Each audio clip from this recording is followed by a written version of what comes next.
Baba Ubrona Uruhat Kocha Khalaha Amin. Bonjour les enfants. Alors aujourd'hui nous allons parler du vendredi de la Passion. Ce jour, le vendredi, c'est le jour où Jésus va souffrir et c'est aussi le jour où il va mourir. Et le moment qu'il a passé à souffrir, c'est ce moment qu'on appelle la Passion.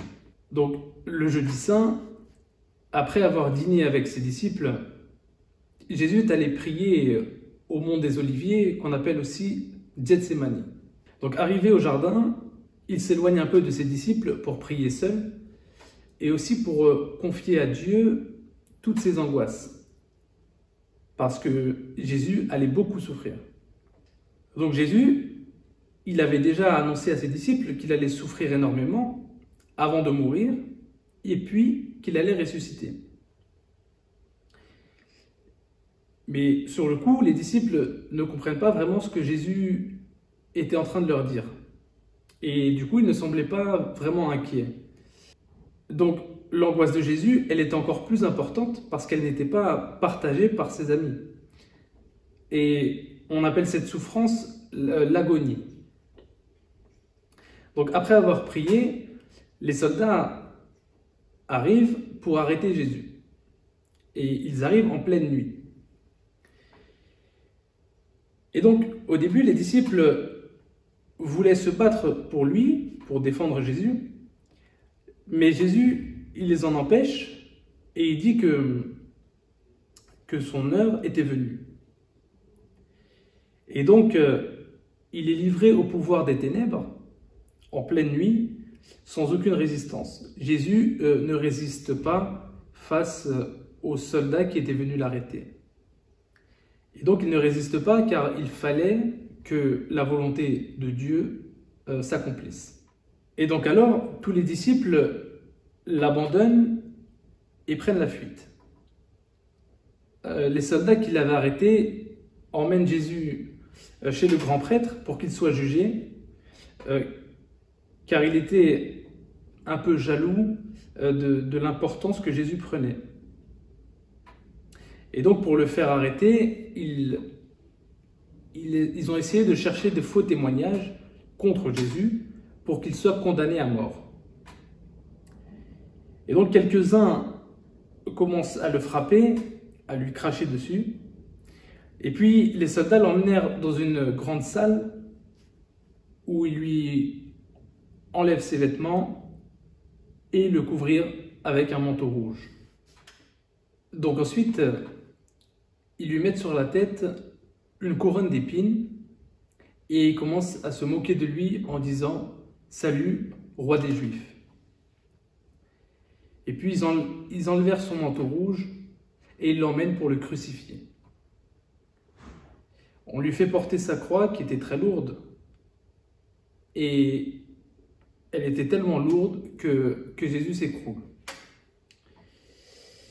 Devant tant de méchanceté et de violence, Jésus ne perd jamais sa patience et il ne maudit aucun homme, y compris ceux qui lui font du mal.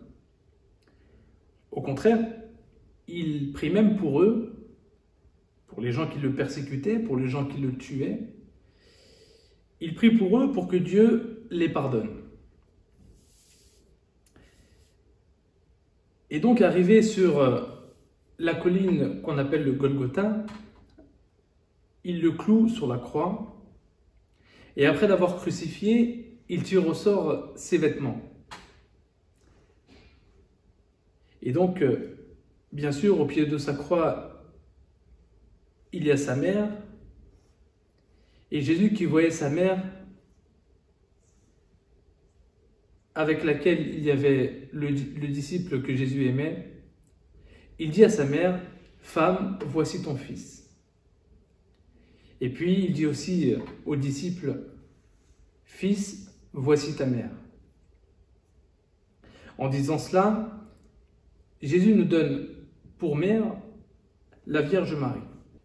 Et puis, on crucifia avec lui deux bandits, un qui était crucifié à sa gauche et l'autre qui était crucifié à sa droite. Et puis Jésus cria vers son Père et il dit « Mon Dieu, pourquoi m'as-tu abandonné ?» Enfin, Jésus sur la croix pousse un grand cri et il s'adresse à Dieu en disant « Père, entre tes mains, je remets mon esprit. » Et c'est là que Jésus meurt. Le rideau du temple se déchire et la terre commence à trembler. Après la mort de Jésus, un de ses amis, qui s'appelait Joseph d'Arimathie, prit le corps de Jésus, il l'enveloppe dans un linceul et il le dépose dans un tombeau neuf qui était creusé dans un rocher. Et puis, pour refermer le tombeau, il roule une grande pierre à l'entrée et puis il s'en va. Donc on peut se demander pourquoi Jésus, qui est le Fils de Dieu, n'a-t-il pas anéanti en un instant tous ceux qui lui voulaient du mal? Eh bien en fait, pour comprendre cela, il faut remonter aux origines du monde. Depuis le premier péché d'Adam et Ève, qu'on appelle le péché originel, les hommes ont commis énormément de péchés. Et ils se sont fait beaucoup de mal les uns aux autres. Ils ont aussi énormément désobéi à Dieu. Et les péchés des hommes étaient tellement grands que rien de ce qu'ils pouvaient offrir à Dieu n'aurait suffi pour faire pardonner les péchés. Et donc, Dieu qui n'a jamais arrêté de nous aimer, d'aimer les hommes, malgré leur méchanceté et leur désobéissance,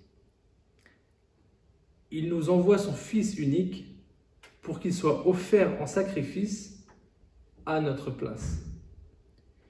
Pour que les hommes qui aiment Dieu puissent à nouveau revenir auprès de lui, comme à l'époque d'Adam et Ève, qui vivaient en harmonie dans le jardin d'Éden.